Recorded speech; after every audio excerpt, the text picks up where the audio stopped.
Welcome friends, myself Mr. Jitendra Acharya. Today we will be covering properties of fluid, which is a part of your fluid mechanics syllabus for this semester. Now, before starting with the actual properties of the fluids, we'll first see what do you mean by fluid. Basically, what is fluid? So fluid is nothing but anything which is having a capacity to flow or which can undergo continuous deformation when you are applying certain external force. So this is called as a fluid. So basically fluid must have the deformation properties. So what are the properties? So that we have to study in this subject, fluid mechanics. So we will start with one by one. The first property that we are going to see in this is density, or which is also called as a mass density of the fluid. It is denoted by Greek letter rho. So basically density is what? It is nothing but a ratio of its mass to the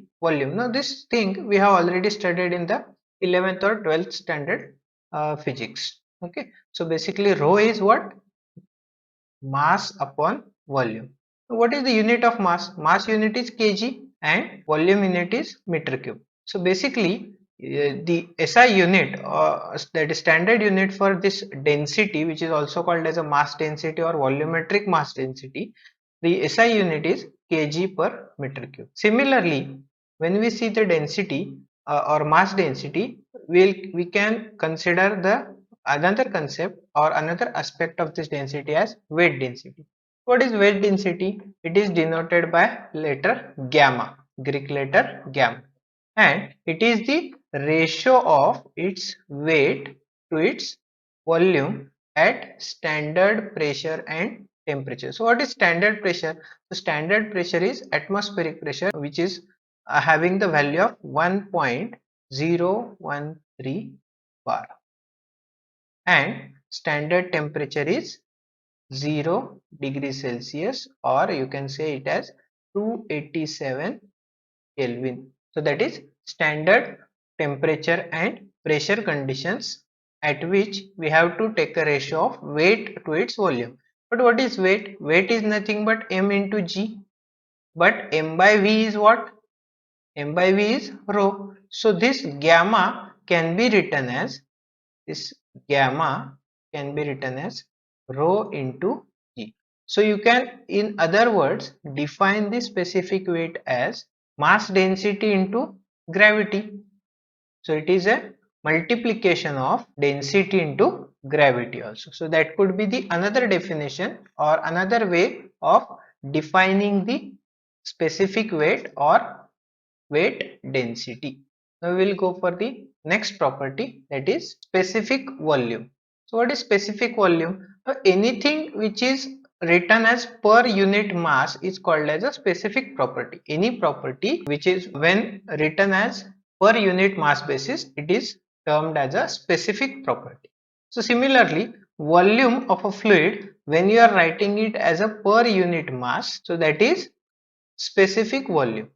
So you can write down the definition as volume per unit mass is called as a specific volume. It is denoted by small v. This is small v. Then it is mathematically written as capital V by m, where capital V is volume of a fluid upon per unit mass, but m by v we know it as a density. So you can write it as small v. This is small v is equal to 1 upon rho. So in this way you can calculate the specific volume. Next property is specific gravity. It is denoted by capital S, and it is nothing but a ratio of weight density of the fluid which is given to you divided by weight density of a standard fluid. What are the standard fluids? Standard fluids are water and air. So if it is a liquid, then you have to consider the standard fluid as water, and if it is a gaseous fluid, you can consider the standard fluid as air. Okay. Then next property is dynamic viscosity, or you can simply call it as a viscosity. So viscosity is what? It is a property of fluids which will determine its resistance to the shearing stress or it is nothing but a property which will offer a resistance to the movement of one layer of fluid over the adjacent layer of the fluid. Now let's say if you plot a velocity distribution curve like this, and this is a flow, and you can say that this is the layer 1 with having a velocity u, and this is adjacent layer with having a velocity u plus du. These are located at a distance y and dy. So this is u at a distance y and u plus du at a distance of y plus dy. So this distance is y plus dy. If such is the case, then this viscosity is given by this letter mu, Greek letter mu.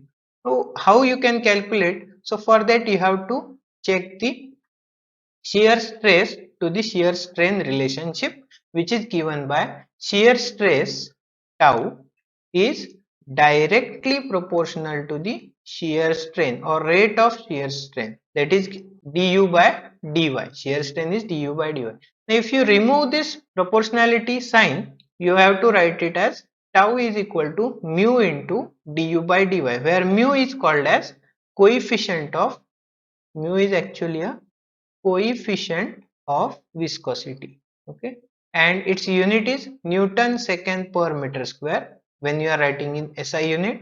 Its MKS unit is kgf second per meter square, and CGS unit is Dyn second per centimeter square, which is also called as a poise. Now generally whenever you will come across some numericals based on this viscosity, the value of viscosity is given in terms of poise and all other parameters or variables are given in the SI unit. So you have to convert this CGS system of viscosity into SI unit. So for that you need conversion, and the conversion is 1 poise is equal to 1 by 10 Newton second per meter square.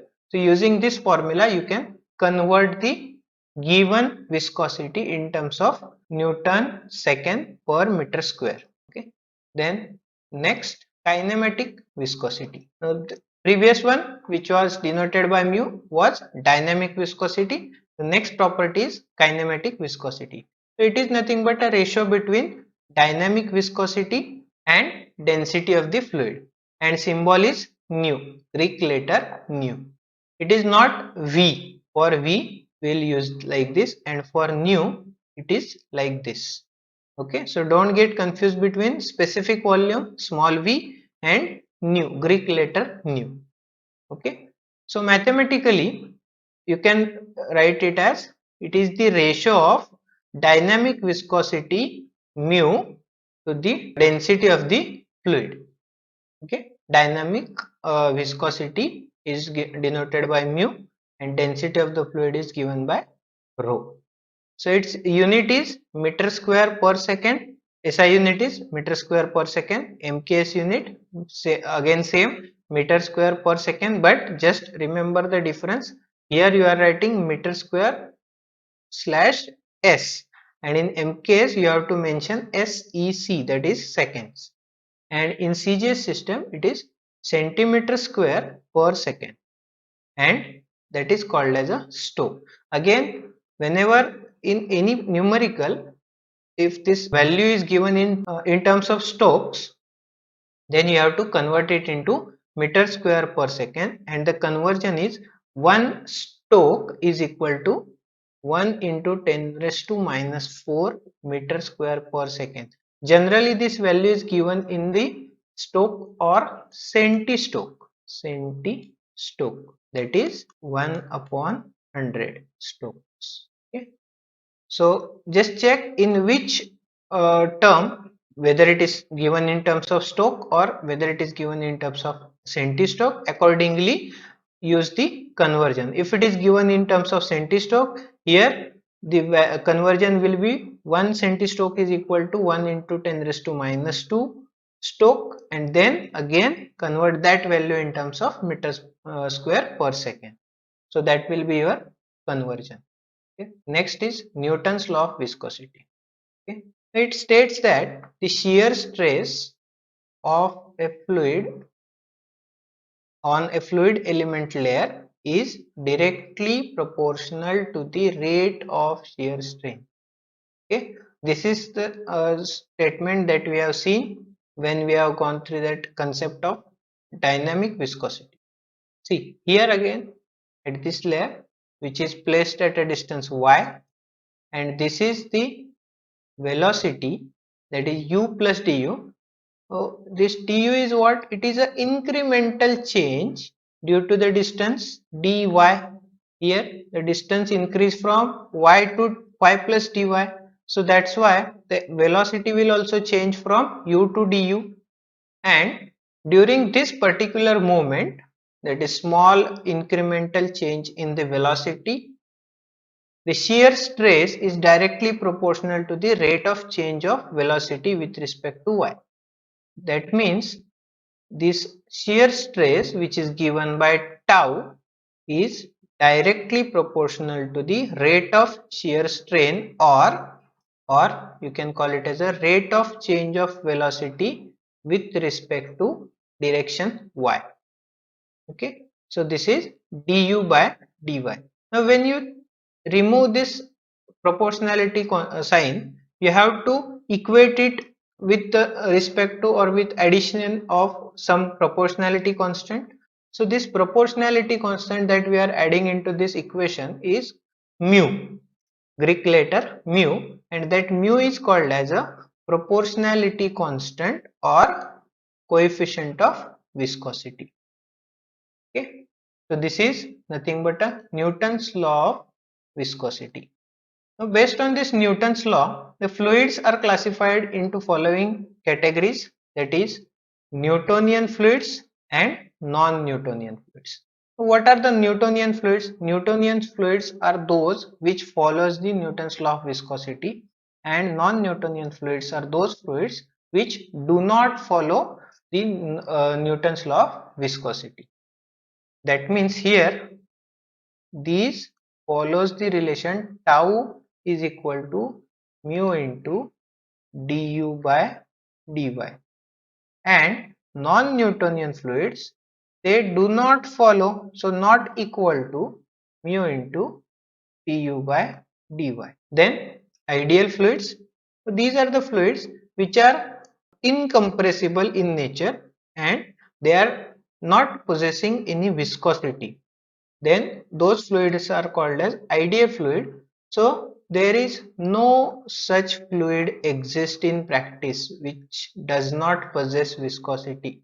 No such fluid exists in nature.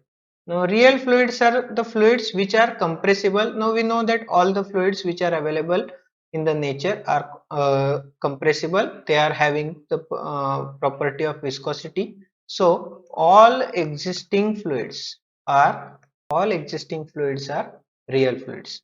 Now Newtonian fluids, you can give example of water, kerosene, air. All these are the Newtonian fluids.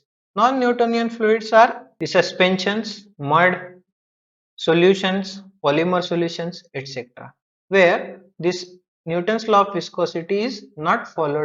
Then ideal plastic fluids. Now these are the fluids in which the shear stress required is more than the yield stress, and after that, after certain point, the shear stress becomes directly proportional to the shear strain. That means it follows the Newton's law of viscosity. So these are the ideal plastic fluids. The example for this ideal plastic fluid is sewage, sludge, then dilatant fluids. So these are the fluids which do not follow the Newton's law of viscosity. So basically these are the non-Newtonian fluids, but the special case with this kind of fluids is they do follow the law as tau, that is shear stress, is equal to du by dy bracket raised to n, where n is greater than 1, and pseudoplastic fluids are also non-Newtonian fluid which will follow the same law, that is shear stress is equal to du by dy bracket raised to n, but here n is less than 1. So these are the fluids which comes under the category of non-Newtonian fluid. Okay. And last one is thiotropic substance or thiotropic fluids. These are the fluids are again non-Newtonian fluid, and they have non-linear relationship between shear stress and shear strain after the yield stress. That means up to certain level they will follow the relationship like this. Okay, so this kind of curve you can add. So up to this point you have to add certain yield stress, you have to add yield stress, and after that they will follow the relationship, that is non-linear relationship between the shear stress and shear strain. So okay, so this is the types of fluids. The next property is surface tension. Now basically surface tension is what? It is nothing but a tensile force acting on the surface of a liquid which is in contact with gas or on surface between two immiscible liquids. Okay, so it is basically denoted by the Greek letter sigma, and its SI unit is Newton per meter square. To understand the concept of this surface tension, we'll consider this figure A, in which we are considering the point A, point B and point C. Now if we see the point A or molecule A, we can see that the intermolecular action is taking place exactly equal and opposite on the both sides. So on molecule A, the net resultant force acting on A is 0. But is it the case with molecule B or molecule C? It is not the case. Then at molecule B, if we see, which is somewhat closer to the free surface, here if we see from the center of the molecule B, there are some upward forces acting on the molecule, and there are some downward forces. So if we calculate the net resultant or acting on this molecule B, the downward force is more. Correct. Similarly, if we see that at molecule C, which is exactly half inside the water, and the remaining half is in the air. So in this kind of molecule, the downward force is acting on this molecule C. So again, the resultant force is downward force. So molecule B and C will experience the downward force, while molecule A will have the resultant force as 0.